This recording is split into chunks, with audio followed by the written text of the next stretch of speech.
আসসালামু আলাইকুম সবাইকে, আশা করি সবাই ভালো আছেন। আজকে আমরা একটু ইন্ডেক্স নিয়ে কথা বলবো, আমাদের ওভারঅল মার্কেটের সিচুয়েশন নিয়ে কথা বলবো এবং আমরা কিছু স্টক দেখার চেষ্টা করব যে এই স্টকগুলো ফান্ডামেন্টালিও বেশ সাউন্ড এবং টেকনিক্যালিও একদম টপ নচ অবস্থায় রয়েছে। সো আমাদের ইন্ডেক্স বেশ ভালো অবস্থায় আছে, নতুন করে কিছু বলার নাই। বাট যে ব্যাপারটা আমরা খেয়াল করছি, আমরা উইকলি চার্টে একটা ক্লিন ব্রেকআউট দেখতে পাচ্ছি। আমরা দেখতে পাচ্ছি প্রিভিয়াসলি আমাদের এই 5,600টা আমাদের জন্য খুবই স্ট্রং একটা সাপ্লাই জোন হিসেবে কাজ করেছে। আমরা এখানে দেখতে পাচ্ছি মার্কেট 5,600-র উপরে কোনো ক্লোজিং দিতে পারতো না। আমরা যদি উইকলি চার্টে দেখি, আমরা উইকলি চার্টে এই মুহূর্তে আছি, তো মার্কেট 5,600-কে টাচ করেই মার্কেট নিচে ক্লোজিং দিত, 5,600-কে টাচ করে মার্কেট উপরে ক্লোজিং দিত। ইভেন রিসেন্ট সময় আমরা দেখতে পাচ্ছি 5,600 একদম ইমিডিয়েট এটার মাঝখানে ক্লোজিং দিত, ইমিডিয়েট এটার মাঝখানে ক্লোজিং দিত। বাট এইবার আমরা দেখতে পাচ্ছি মার্কেট একদম খুবই মোমেন্টামের সাথে 5,600-কে ব্রেক করেছে এবং 5,600-র উপরে 5,661-তে ক্লোজিং দিতে সম্পন্ন হয়েছে। So this is a pure sharp clean breakout. এবং আমরা যদি আরেকটা জিনিস খেয়াল করি, আমাদের উপরের দিকে মোটামুটি আমরা একটা ইকুইলিব্রিয়াম জোন দেখতে পাচ্ছি, যেটা 6,178 থেকে 6,345 পর্যন্ত, মানে প্রায় 150 পয়েন্টের একটু উপরে একটা রেঞ্জ। এবং এই রেঞ্জটা 2022 সালের 30 অক্টোবর থেকে মোটামুটি 2024 সালের ফেব্রুয়ারি মাস পর্যন্ত ছিল। মানে 2 বছরের কাছাকাছি একটা রেঞ্জ ছিল এবং এটা হচ্ছে আমাদের ইকুইলিব্রিয়াম জোন। আমরা যদি একটু হিস্টোরি অ্যানালাইজ করি, আমরা ইন্ডেক্স যখন একটা মোমেন্টাম কন্টিনিউ করে মোটামুটি এটার 21%, 22%, 21%, 20% আমরা ধরে নিলাম এই জায়গায়। সো আমাদের যদি প্রিভিয়াস ইকুইলিব্রিয়াম জোন পর্যন্ত মার্কেট তার মোমেন্টাম কন্টিনিউ করে, মার্কেট মিনিমাম 6,200 থেকে 6,300 পর্যন্ত যাওয়ার একটা বেশ ভালো রকমের সম্ভাবনা রয়েছে। এর মাঝখানে মার্কেটের ছোট ছোট কিছু সাপ্লাই জোন রয়েছে, এই জোনগুলো আমি ইচ্ছা করেই মার্ক করিনি, কারণ কোনো সাপ্লাই জোন থেকে অনেক বড় শার্প কোনো ফল বা অনেক লম্বা সময় সাইডওয়েজ থাকবে আমার মনে হচ্ছে না। দ্যাটস ওয়াই এই সাপ্লাই জোনগুলোকে মার্কেট অনেক বেশি রেসপেক্ট করবে না। হ্যাঁ, মার্কেট যেহেতু টানা একটা মোমেন্টামে আছে, কোনো একটা জায়গায় গিয়ে 3-4 দিন, 5 দিন, 6 দিন, 7 দিন 50 পয়েন্ট, 60 পয়েন্টের একটা কারেকশন করতে পারে। বাট অনেক সিরিয়াস বা অনেক ফেয়ারফুল কিছু হবে বলে এই মুহূর্তে আমার মনে হচ্ছে না। দ্যাটস ওয়াই এই জোনটাই মার্ক করিনি। মার্কেটের 6,000-এর দিকে একটা স্ট্রং, মোটামুটি স্ট্রং রেজিস্ট্যান্স রয়েছে। বাট আই থিঙ্ক এই রেজিস্ট্যান্সটাকে মার্কেট ব্রেক করতে সফল হবে। ওকে, এই হচ্ছে আমাদের ইন্ডেক্সের অবস্থা। ওকে, আমাদের মার্কেটের সামগ্রিক অবস্থা নিয়ে একটু কথা বলা উচিত। আমরা আমাদের স্টক মার্কেটের খুবই ফ্রেন্ডলি একটা বাজেট পেয়েছি রিসেন্ট সময়ে, যেটা আমরা দেখতে পাচ্ছি যে আমাদের আহ, সরকার একটা এক্সপেনশন নীতিতে যাচ্ছে, যেখানে বাজারে প্রচুর টাকা ছাড়া হবে এবং আহ, এই টাকা রোলিং করে আমাদের জিডিপি বাড়ানো হবে। সো এর একটা বড় প্রভাব আমরা আমাদের স্টক মার্কেটে দেখতে পাবো এবং দেখতে পাচ্ছি। এবং আমাদের রিসেন্টলি আমাদের বিএসসি কমিশন একদম নতুনভাবে গঠিত হয়েছে এবং কমিশন আসার সাথে সাথে বেশ কিছু বোল্ড এবং স্ট্রেট ডিসিশন নিয়েছে এবং ইমিডিয়েট বাস্তবায়ন করছে। আমরা এখানে ট্রেড সাসপেন্ডের কিছু ব্যাপার দেখতে পেয়েছি। আমরা দেখতে পেয়েছি অনেকগুলো কোম্পানিকে ঝুঁকিপূর্ণ কোম্পানির তালিকায় রাখা হয়েছে। তো এই মুহূর্তে কিন্তু আমাদের বাস্কেটটা অনেক ন্যারো ডাউন হয়ে গেছে। এবং আমরা যদি লাস্ট কিছুদিন দেখতে মানে একটু খেয়াল করি, বেটার স্টকগুলোতে কিন্তু ভালো রকমের মানি ফ্লো হচ্ছে। সো আমাদের বিএসসিসি যে ধরনের ডিসিশন নিচ্ছে, এটা খারাপ নাকি ভালো এটা অ্যাসেস করার সময় আই থিঙ্ক এখনো হয়নি। আমাদের আরো একটু দেখতে হবে যে এই ডিসিশনের ফলে নেক্সট 2 মাসে, 3 মাসে, 4 মাসে, 6 মাসে, 1 বছরে মার্কেটে কি ধরনের প্রভাব পড়ে, তারপর আমরা বুঝতে পারবো যে এই ডিসিশনগুলো আসলে কেমন ছিল। সো বাট দা খুব ভালো ব্যাপার হচ্ছে যে বেটার স্টকগুলোতে মানি ফ্লো হচ্ছে, যে স্টকগুলোর ফান্ডামেন্টাল স্টেবিলিটি অনেক স্ট্রং এবং ব্যালেন্স শিট এবং তাদের ক্যাশ ফ্লো অনেক স্টেবল, ওই স্টকগুলোতে বেশ ভালো রকম মানি ফ্লো হচ্ছে। দ্যাটস ওয়াই এই মুহূর্তে আই থিঙ্ক আমাদের খুব একটা জাঙ্ক শেয়ার বা একটু রিস্কি শেয়ার থেকে আমাদের একটু বেটার ফান্ডামেন্টালের দিকে মুভ করা উচিত। ইভেন আরেকটা ব্যাপার, ইন্ডেক্স কিন্তু মোটামুটি 400 পয়েন্টের একটা 450 পয়েন্টের, আমরা 5200 থেকে ইন্ডেক্স বর্তমানে অবস্থান করছে 5661 পয়েন্টে। মানে এই 450 পয়েন্টের একটা মুভমেন্ট কিন্তু ইন্ডেক্সে অলরেডি হয়ে গেছে। সো ইন্ডেক্সের যদি আরো মোটামুটি 600 পয়েন্টের একটা মুভমেন্ট করতে হয়, আমাদের অবশ্যই আমাদের মার্কেটের ব্লু চিপ শেয়ার অথবা ব্যাংক সেক্টরে একটা মোমেন্টামে আসতে হবে। সো যেহেতু most of the blue chip শেয়ারে অনেক বড় রকমের ডিসকাউন্ট আছে এবং most of the fundamental share অনেক দিন থেকে নাড়াচাড়া করছিল না, যেহেতু আমাদের বাজারে খুব একটা ভলিউম ছিল না, দ্যাটস ওয়াই মার্কেটের নেক্সট মুভমেন্টের জন্য কিন্তু আমাদের মার্কেটের মোটামুটি বড় শেয়ারগুলোর একটু নাড়াচাড়া করতে হবে, না হলে মার্কেটের আরো 600 পয়েন্টের মুভমেন্ট খুব টাফ হয়ে যাবে।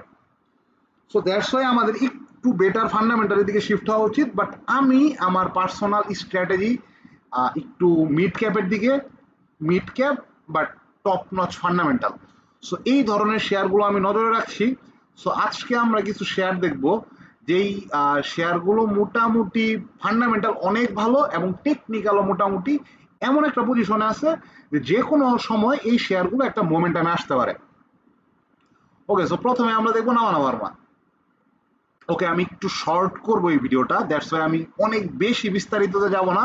নাভানা ভার্মার ফান্ডামেন্টাল খুব ভালো, এটা আপনারা সবাই জানেন, এবং নাভানা ভার্মার টেকনিক্যালও খুব সুন্দর। আমরা দেখতে পাচ্ছি এটা অনেকদিন একটা চ্যানেলের মাঝখানে ছিল এবং রিসেন্টলি এটা শার্প একটা ব্রেকআউট করার চেষ্টা করেছে এবং ব্রেকআউট সাকসেসফুল হয়েছে। এটার প্রিভিয়াস একটা সাপ্লাই জোন ছিল। সো এটার উপরে মার্কেট ক্লোজিং দিয়েছে এবং এই জায়গাটাকে রিটেস্ট করছে। আমরা উইকলি চার্ট থেকে যদি একটু ডেইলি চার্টে যাই, আমরা আরো একটু ক্লিয়ারলি দেখতে পারবো মার্কেট হিউজ ভলিউমের সাথে এই জায়গাটাকে ব্রেক করেছে, বাট অনেক লেস ভলিউমে মার্কেট এই জায়গাটাকে রিটেস্ট করছে। মানে এইখানে আমাদের সাপ্লাই অনেকটা কমে গিয়েছে, মানে এইখানে সেলারদের বায়াররা স্ট্রংলি ছোট্ট একটা জোনের মধ্যে অ্যাবজর্ব করে নিয়েছে। এবং আমরা উইকলি চার্টে যদি আবার যাই, এইখানে খুব ক্লিয়ার একটা জোন, শার্প একটা জোন। আমাদের নাভানা ভার্মা বরাবরই এই জায়গাটাকে খুব একটা রেসপেক্ট করে না, এই জায়গাটা অনেকটা গ্যাপের মতো। সো এই জায়গাটা মার্কেট অনেক শার্পলি অ্যাপ্রোচ করতে পারে। ইভেন নাভানা ভার্মার যেহেতু ফান্ডামেন্টাল অনেক ভালো, এটা নেক্সট ইকুইলিব্রিয়াম জোনে অ্যাপ্রোচ করার পরে সাইডওয়েজ থাকতে পারে, বাট খুব ভালো রকমের সম্ভাবনা আছে নাভানা ভার্মা 100-কে অ্যাপ্রোচ করতে পারে। সো আপনারা যদি একটু হোল্ড করতে পারেন ভালো ফান্ডামেন্টাল শেয়ার, একটু সাইডওয়েজে থাকলে একটু টাইম ওয়াইজ কারেকশন বা অল্প একটু প্রাইস কারেকশনে ভয় পাওয়ার কোনো দরকার নাই। খুব ভালো রকমের সম্ভাবনা আছে নাভানা ভার্মা 100-কে অ্যাপ্রোচ করতে পারে। সো নেক্সট আমরা একটু দেখবো জেনেক্সিল। সো জেন এক্সিল আমরা দেখতে পাচ্ছি এইটা 2022 সালে এটার প্রাইস ছিল প্রায় 160 টাকার কাছাকাছি। তারপরে একটা শার্প ফলে শিউ যেটা চলে আসছে প্রায় 80 টাকার আশেপাশে। তারপরে আরেকটা শার্প ফলে যেটা চলে আসছিল 20 টাকার আশেপাশে। 160 টাকার শেয়ার একবারে 80 টাকা, 80 টাকা থেকে 40 টাকার দিকে একটু সাইডওয়েজ, তারপর 20 টাকা। সো এইটা আমরা দেখছি যে মোটামুটি 1 বছর 1.5 বছরের মধ্যে সাইডওয়েজ থাকার ফলে পরে একটা মুভমেন্টে যাওয়ার চেষ্টা করছে এবং উইথ হিউজ ভলিউম। তো হিউজ ভলিউমে এই স্টকটা, এইটার 33-20 টাকা এটার একটা আমরা দেখতে পাচ্ছি, এটার মোটামুটি ভলিউম সহ একটা রেজিস্ট্যান্স জোন ছিল। সো এই সাপ্লাই জোনকে এটা ব্রেক করেছে এবং এটার উপরই স্টে করছে। এবং আমরা যদি এটা আরেকটু জুম করে দেখার চেষ্টা করি, দেখেন আমাদের প্রাইস পয়েন্ট কিন্তু স্লোলি উপরের দিকে শিফট হচ্ছে, বাট ভলিউম কিন্তু ডিক্রিজ হচ্ছে। মানে এখানে আমাদের সাপ্লাই মোটামুটি অনেকটাই অ্যাবজর্ব, অথবা এইখানে যারা সাপ্লাইয়ের প্ল্যান করছিল তারা উপরের জোনে আস্তে আস্তে শিফট হচ্ছে। আমাদের জেনেক্সিলের খুবই স্ট্রং সাপোর্ট হচ্ছে 33 টাকা থেকে 34 টাকা। এইটা একটু হালকা একটু রেজিস্ট্যান্স ফেস করবে 42 টাকার দিকে, বাট জেনেক্সিলের অ্যাকচুয়াল স্ট্রং রেজিস্ট্যান্স অনেক উপরে। বাট আই থিঙ্ক আসলে হয় কি, সবসময় আসলে আমরা যে লেফট হ্যান্ড সাইড দেখে যে আমরা রেজিস্ট্যান্সটা মার্ক করি, মার্কেট যখন অনেক নিচে চলে আসে এবং ডিফারেন্ট জায়গায় রেজিস্ট্যান্স ক্রিয়েট হয়, মার্কেট নতুন ভাবে রেজিস্ট্যান্স ক্রিয়েট করে। সো আমাদের জেনেক্সিল এখনই অনেক বড় মুভ করবে এটা আশা করা যাবে না। আপাতত আমরা এটাকে 50 টাকা থেকে 53 টাকা পর্যন্ত আশা করতে পারি, যেটা এই প্রাইস পয়েন্টটা পাওয়ার সম্ভাবনা অনেক বেশি। ইমিডিয়েট না পেলেও এই প্রাইস পয়েন্টে জেনেক্সিল মোটামুটি কিছুদিনের মধ্যে একটা মুভমেন্টে এই প্রাইস পয়েন্টে অ্যাপ্রোচ করতে পারে। সো জেনেক্সিলও বেশ ভালো অবস্থায় আছে, এটার ভলিউম এবং টেকনিক্যাল চার্ট খুব সুন্দর। তারপরে আমাদের ন্যাশনাল হাউস ফিন্যান্স, এইটাও খুব সুন্দর একটা ফান্ডামেন্টাল অবস্থায় আছে এবং এর টেকনিক্যাল পজিশনটাও বেশ সুন্দর। আমরা দেখি যে এইটা মোটামুটি অনেক দিন একটা সাইডওয়েজ রেঞ্জ মাঝখানে ছিল, এই জায়গাটা অনেক স্ট্রং একটা সাপ্লাই জোন হিসেবে কাজ করেছে এবং মার্কেট এই জোনটাকে অনেক স্ট্রংলি অ্যাপ্রোচ করেছে এবং ব্রেক করেছে। সো এই মুহূর্তে 26-27 টাকা আমাদের জন্য স্ট্রং এবং একটা সাপোর্ট। একটু সাপ্লাই অ্যাবজর্ব করার জন্য সময় নিতে পারে, কারণ এফআইএল আস্তে আস্তে ছোট ভলিউম নিয়ে মোটামুটি অ্যাপ্রোচ করছিল, বাট এই জোনটা যখন অ্যাপ্রোচ করেছে, যেটা আমাদের প্রিভিয়াস সাপ্লাই জোন, আমরা যদি দেখি যে প্রিভিয়াসলি এই জোনটাতে কিন্তু হিউজ পরিমাণ সাপ্লাই ছিল এবং এইবারও কিন্তু এই জোনে অনেক সাপ্লাই চলে এসেছে। কিন্তু এইবার বায়াররা কিন্তু অনেকটা অ্যাগ্রেসিভ, বায়াররা এই প্রাইস পয়েন্টটাকে মোটামুটি হোল্ড করার চেষ্টা করছে। সো এই প্রাইস পয়েন্ট আরো কিছুটা সময় থাকতে পারে, এখানে আরো কিছু সেলারদের অ্যাবজর্পশন হতে পারে, ভলিউম আর একটু ড্রাই হতে পারে, তারপরে একটা শার্প মুভমেন্ট কন্টিনিউ করতে পারে। খুব ভালো রকমের সম্ভাবনা আছে যদি ন্যাশনাল হাউজিং এর নেক্সট মোমেন্টাম কন্টিনিউ করে, এইটা মোটামুটি 37 টাকার আশেপাশে পাওয়া যাবে এবং 37 টাকার পরে এটা 40 টাকা পর্যন্ত যেতে পারে। সো 37 থেকে 40 টাকার একটা রেঞ্জে হয়তোবা আমরা এনএস এফআইএল কে ভেরি সুন দেখতে পারবো। তারপর আছে কনফিডেন্স সিমেন্ট, টপ নচ একটা স্টক ফান্ডামেন্টালি এবং টেকনিক্যালিও।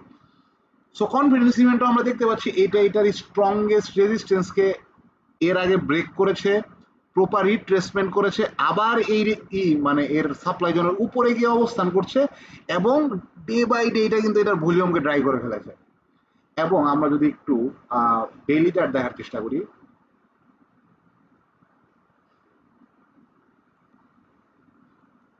ওকে ডেইলি চার্টে আমরা আছি, ডেইলি চার্টে খুব ক্লিয়ার দেখা যাচ্ছে যে প্রিভিয়াসলি এটা যেই ভলিউমে এই সেম রেঞ্জে অ্যাপ্রোচ করতো, এইবার কিন্তু ওই ভলিউমে প্রথম দিন ওই ভলিউমে অ্যাপ্রোচ করতে হয়েছে, বাট তারপরে কিন্তু মার্কেট ওই প্রাইস পয়েন্টে সাইড রয়েছে with very less volume. So খুব ভালো রকমের সম্ভাবনা আছে কনফিডেন্স ইভেন্ট যে কোনো সময় মুভমেন্ট আসতে পারে এবং এটা প্রথম টার্গেট 76 টাকা, দ্বিতীয় টার্গেট 90 টাকা।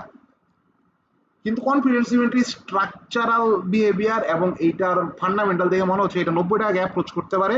সো আপনারা যারা হোল্ড করতে পারবেন একটু লম্বা সময়, 4 মাস 5 মাস 6 মাস, আপনারা 90 টাকা পর্যন্ত পেতে পারেন।